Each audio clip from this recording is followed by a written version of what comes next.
Well, Sheldon Silver today had a punctuation point on what has been a long, drawn-out ordeal. He got handed a 12-year prison sentence.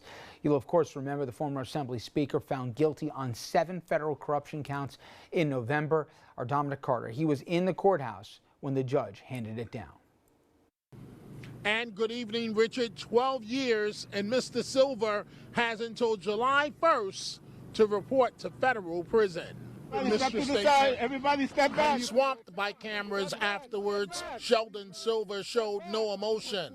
His lawyers asked for community service and house arrest, but federal judge Valerie Caproni was having none of it, declaring she hopes the sentence will deter other elected officials. Not only did she hit Silver with 12 years in prison, Caproni also ordered him to pay back more than $5 million and hit him with a fine of $1.75 million.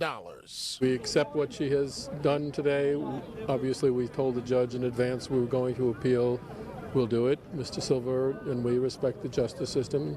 Hopefully, we'll get a better result then. You've known him a long time. Yes. Is he ready for today? He's a pretty steady guy. It's a tough result. We understand that. From the bench, Judge Caproni said, quote, "Did Silver do things to be nice, or was there always something in there for him?" Adding, quote, "He doubled down on corruption." And now, Richard, we are joined by Robert Ray, a former federal prosecutor here in the Southern District, correct? Yes.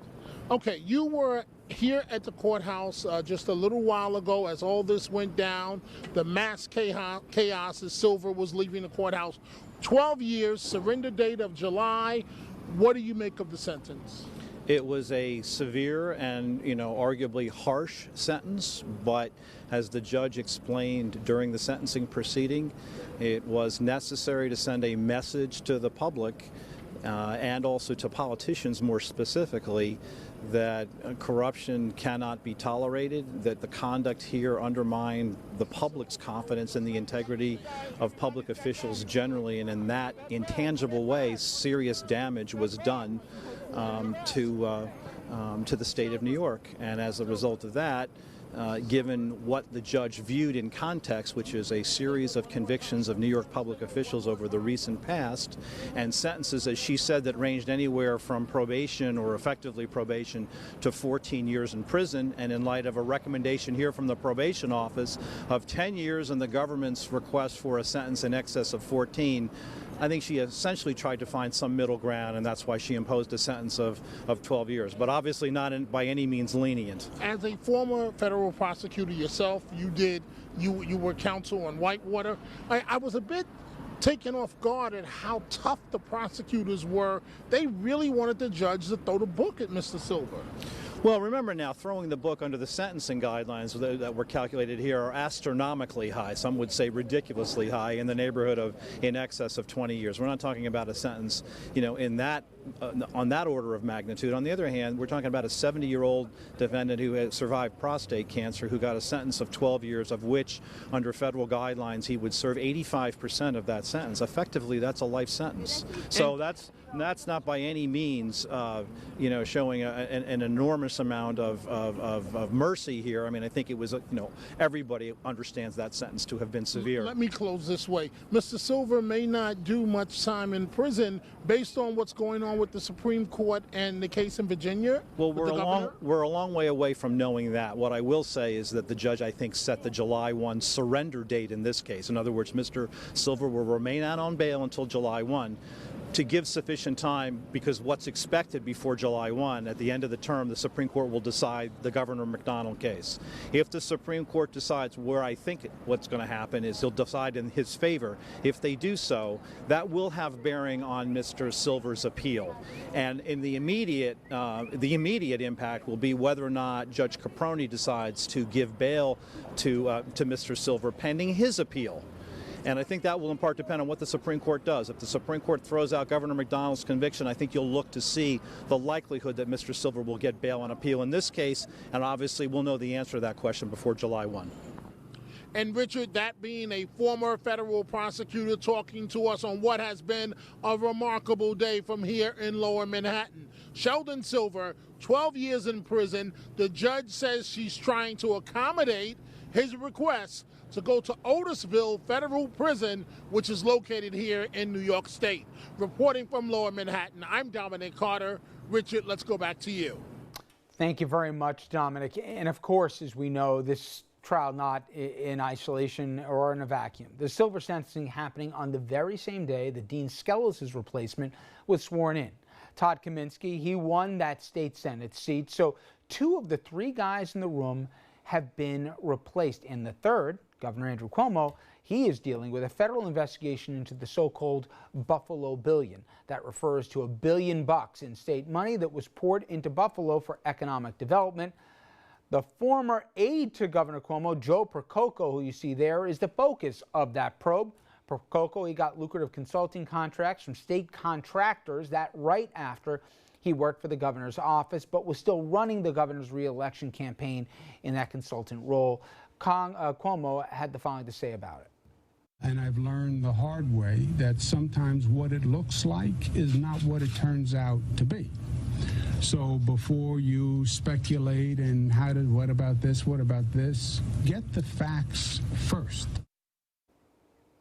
Okay, so with all that, it begs the question as to where we go from here. And I'll start first, Costas, with the reference that the former prosecutor was making to the Virginia cases before the Supreme Court. Obviously, you got a 4-4 court here with a vacancy, but nonetheless, there's a lot of prevailing wisdom that they may say, as distasteful as what McDonald did, which basically was to use his office in many ways for he and his wife or whatever to further their interest, it can be argued that that was under basically the wide purview that that's how business is done in the case of Virginia or in this case of Albany. I hope that's not the case. But nonetheless, that could have a big bearing on how much time, if at all, Silver sees behind bars. Yeah, and it's unclear how that will go, but I think this is all unfolding in a more broad general climate of real concern in the public about political corruption. And just like the judge in the Silver case made a decision to send a message about the fact that corruption will not be tolerated, maybe the Supreme Court will do something similar in that it will send a strong message to the American public about what's appropriate for elected officials and political, politicians to be doing in office. I don't think that message necessarily gets through because there's such a political class surrounding a lot of these individuals, and they work to game the system as best they can. It's like an accountant at tax time. You know, if you know the tax law, you can figure out how to get around the tax law. I think a lot of these guys operate under the same principle. Here are the rules, so here's how I can skirt those rules and still get the money in from those.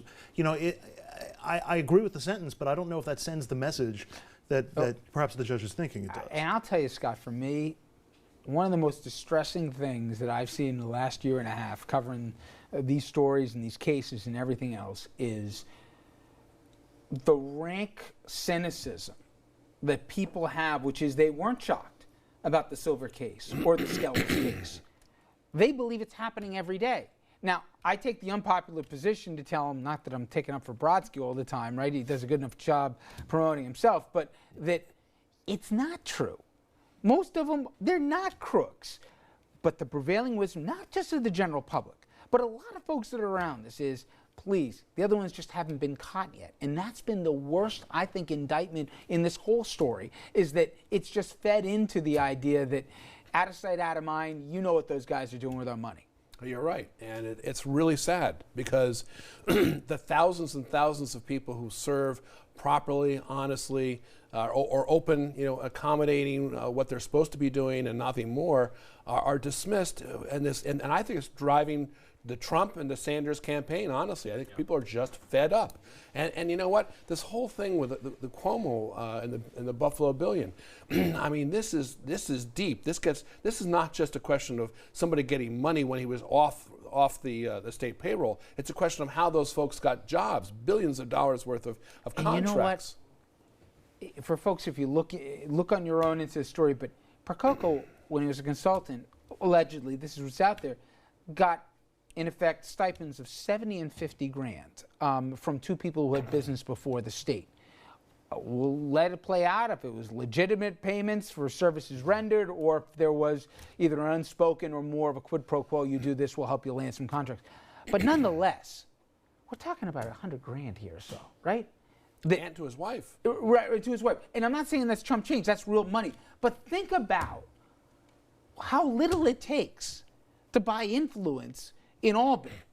That's the thing that always at least shocks me. Like, remember Governor Rowland? He went down for a 50 grand shed in the back of his house near Hartford, right? For me, it's always, my gosh, how cheap it is to buy influence, you know? You're talking about $1 billion, and that's what it takes, you know? Yeah, well, of course, and they also gave to the campaign for Cuomo that he was running while he was getting money from them separately.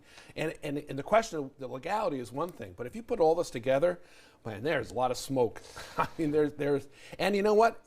Getting to your point, all it does is it just exacerbates this whole notion of the public seeing everybody up there on the top is crooked. Yeah, and it's not really a matter of how much money, you know, the actual amount of money. It's really more a matter of the principle and what kind of people we're electing to public office, people who are corrupted and corruptible, and that's really something that you just don't know. You don't know. And for me, say whatever you want, but Cuomo, former Attorney General, former member of the, I mean, nobody accused him of, and nobody has, okay? But if you can't trust the former AG, you think, who can you, okay? And again, very preliminary, we're going to follow this story, but to Scott's point, it's not going away anytime soon. All right, coming up next, we are going even closer to home, this one locally, on why many are saying it is not a good day for the county of Westchester. Affordable housing case coming to a head again, and it could head to the court here with the feds getting involved. Also, a new Playland deal could cost taxpayers a lot of green. I'm not talking about play money. Stay with us.